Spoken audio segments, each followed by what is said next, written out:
اعوذ باللہ من الشیطان الرجیم بسم اللہ الرحمن الرحیم قل یا ایہا الکافرون لا اعبد ما تعبدون ولا انتم عابدون ما اعبد ولا انا عابد ما عبدتم ولا انتم عابدون ما اعبد لکم دینکم ولی دین۔ ہم نے کئی مرتبہ اس آیت کا شان نزول سنا ہے کہ مشرکین مکہ اللہ کے رسول صلی اللہ علیہ وسلم کے پاس آئے اور کہا 6 مہینے یا 1 سال ہم تمہارے معبود کی اللہ کی عبادت کریں اور 6 مہینے یا 1 سال تم ہمارے معبودوں کی پوجا کرو، عبادت کرو۔ جبریل فوراً آئے یہ صورت لے کر، کہا کہ میں تو یہ کام ہرگز نہیں کر سکتا اور تم بھی نہیں کرو گے، لکم دینکم ولی دین، تمہارے لیے بھائی تمہارا دین ہے، میرے لیے میرا دین ہے۔ مسلمان کے لیے کوئی گنجائش نہیں نکلتی کہ اسلام کے اوپر عمل کرتے ہوئے کسی غیر مذہب پر تھوڑا سا بھی عمل کرے۔ قرآن نے صاف انکار کیا ہے۔ سورہ بقرہ آیت نمبر 208، یا ایھا الذین آمنوا ادخلوا فی السلم کافہ، اللہ پاک ایمان والوں سے کہتا ہے کہ اسلام میں پورے داخل ہو جاؤ، پورے داخل ہو جاؤ۔ مسلمانوں سے کہا، مسلمانوں سے، کافروں سے نہیں کہا۔ یا ایھا الذین آمنوا، اے ایمان والو، ادخلوا فی السلم کافہ، اسلام میں پورے داخل ہو جاؤ، ولا تتبعوا خطوات الشیطان۔ اس آیت کا شان نزول یہ ہے کہ یہودیوں کے بہت بڑے عالم عبداللہ بن سلام رضی اللہ تعالیٰ عنہ نے ایمان قبول کر لیا۔ چونکہ یہودیوں کے بہت بڑے عالم تھے وہ، یہودی کے اندر سنیچر کا دن معزز مانا جاتا ہے، اس طرح ہمارے وہاں جمعہ کا دن۔ اور اس وقت جب عبداللہ ابن سلام ایمان لائے، اونٹ کا گوشت یہودی کے وہاں نہیں کھایا جاتا تھا، کھانا جائز نہیں تھا۔ اور سنیچر کا دن کوئی نحوست والا اسلام میں نہیں ہے، کوئی بھی دن نحوست والا نہیں ہے اسلام میں۔ اور اونٹ کا گوشت کھانا فرض بھی نہیں تھا اسلام میں۔ ابھی تو جیسے فرض نہیں ہے کہ اونٹ کا گوشت کھاؤ، جیسے اونٹ کی قربانی ہوتی ہے نا، اونٹ 5 سال کا ہونا چاہیے، ہم سنتے ہیں نا قربانی، تو ضروری نہیں ہے کہ اونٹ کا گوشت کھاؤ۔ تو عبداللہ ابن سلام رضی اللہ تعالیٰ عنہ نے سوچا کہ بھائی وہاں اونٹ کا گوشت کھانا جائز نہیں ہے اور اسلام میں فرض بھی نہیں ہے کہ کھانا چاہیے، تو چلو میں چھوڑ دیتا ہوں اس کو، تاکہ وہاں بھی عمل ہو جائے گا، وہ بھی خوش رہیں گے اور اسلام میں کوئی نقصان نہیں ہوگا۔ تو فوراً قرآن آیا کہ جب تم نے اسلام قبول کر لیا اب آپ کے لیے گنجائش نہیں ہے، یا ایھا الذین آمنوا ادخلوا فی السلم کافہ۔ اسی طرح ہمارے لیے بھی کوئی گنجائش نہیں نکلتی کہ ہم آرتی اتارے، پھیرے سندور لگوائے، کسی کا آشیرواد لے، کسی کے پاؤں کے اوپر پڑے، ہمارے لیے بھی کوئی گنجائش نہیں نکلتی۔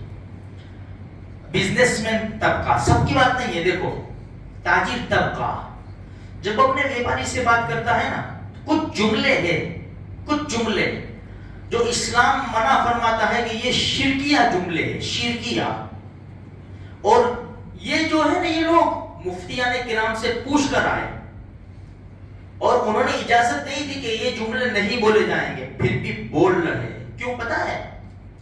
ڈر لگتا ہے کہ ڈیل کینسل نہ ہو جائے، یہ ڈر لگتا ہے۔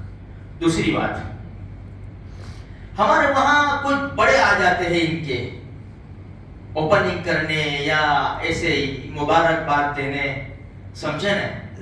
تو جس طرح ہم اپنے علماء سے مصافحہ کرتے ہیں، دعا کے لیے کہتے ہیں، ہمارے لیے بھائی آئے ٹھیک ہے، ویلکم، ہم ان کا آئے عزت کریں گے، احترام کریں گے، لیکن وہ کام نہیں کریں گے جس کو شریعت نے منع کیا ہے کہ ان کے پاؤں چھوئے ہم، ان کا آشیرواد لے، ان کا جو کفر شرک پر زندگی گزار رہے، جو اللہ اور اس کے رسول کے دشمن ہیں، ان کا آشیرواد مسلمان کو کیا ہو گیا یار؟ یہ کہاں جا رہا ہے مسلمان؟ تیسری بات، ہمارے بچے جن اسکولوں میں ہیں، ماں باپ کو پتا ہے نہیں پتا ہے، کچھ ماں باپ کو تو پتا ہے کہ پھیرے لگوا رہے، ہاتھ جڑوا رہے، سندور لگوا رہے، یہ راکھی پہنائیں گے۔ ابھی چھوٹے چھوٹے بچوں کو کیا سمجھ میں آئے گا؟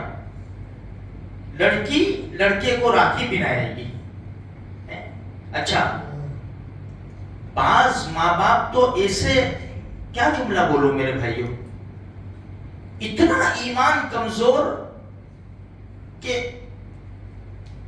بچے یہ کام کر رہے، مسلمان کے بچے، ان کا ویڈیو ہوتا ہے اور اسٹیٹس پہ رکھتے ہیں۔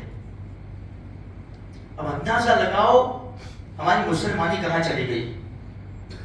ہم کتنے گر چکے ہیں، کتنے گر چکے ہیں۔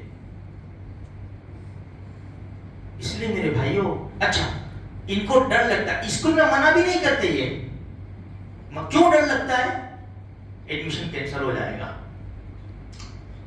دنیاوی تعلیم کے خاطر معصوم بچے کا شرک برداشت کر سکتے ہیں ماں باپ، لیکن ایڈمیشن کینسل ہو جانا یہ برداشت نہیں ہو سکتا ماں باپ کو۔ تو کیا امید ہے؟ ایسی اولاد بڑی ہو کر اگرچہ ڈگریاں مل جائے گی، 2 لاکھ روپے پگار ہوگا، تو تم کو ساتھ میں رکھے گی؟ کوئی ٹفن جا، دادی کو ٹفن دیا نیچے جا کے، یہی ہوگا، نہیں ہو رہا ہے میرے بھائیوں۔ اس لیے اپنے ایمان کی فکر کرو، ہم مسلمان ہیں میرے بھائیوں، ہم کو گود میں ایمان مل گیا ہے، اس لیے فکر نہیں ہے۔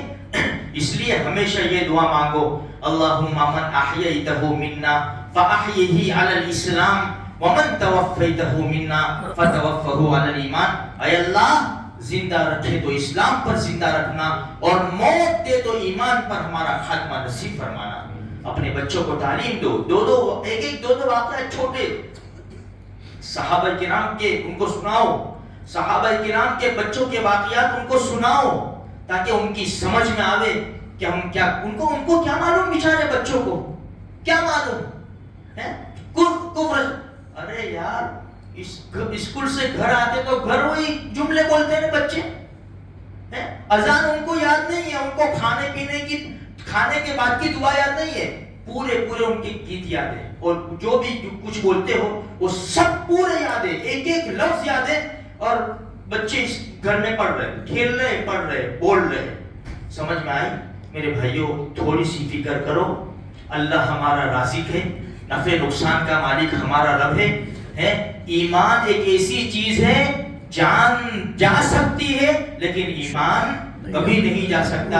اللہ میرے ایمان کی، آپ کے ایمان کی، سارے مسلمانوں کے ایمان کی اللہ تبارک و تعالی حفاظت فرمائے۔